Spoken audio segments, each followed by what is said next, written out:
was really quite hard. I was sort of thinking that I'd like to keep them a little bit longer because they seemed so young. Particularly Sophia, she was 11 when we're making that decision.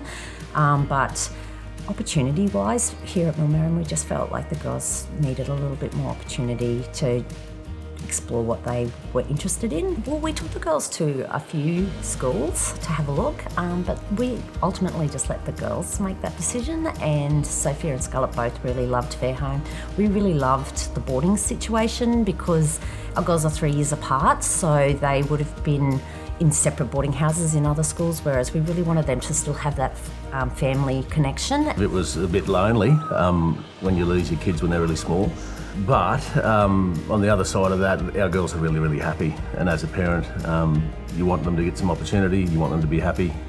We've never seen any reason, to worry about how they're performing down there. They're making really good friends. And I think as a parent, that's all you can gauge it on, is whether your kids are happy. I have just found that the boarding house has been brilliant in the fact that if I have anything I'm worried about, or if the girls have rung me and been worried, I will ring them and they will check on them. When there's something going on, I can talk to them and I know that the girls are going to be looked after, because that is a really big thing. That's part of giving your mothering role to someone else. So yes, very, very, very important, and we have found that Fairholme have been brilliant in that regard.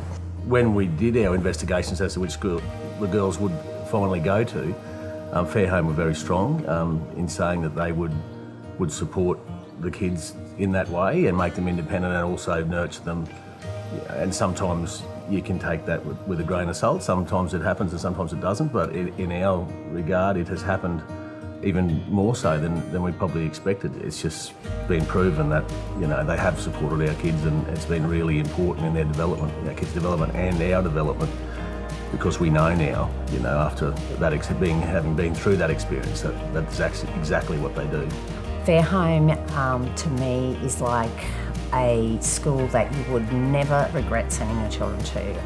It was a big decision for us to make that decision to send the girls, and we did make it with looking at other schools, and we have never regretted making the decision to send the girls to Fairholme. It's exactly what we thought it was. They give the girls every opportunity to do anything that their heart desires, and they support them in that. And we really feel like they're in the best place they possibly could to become what they will become.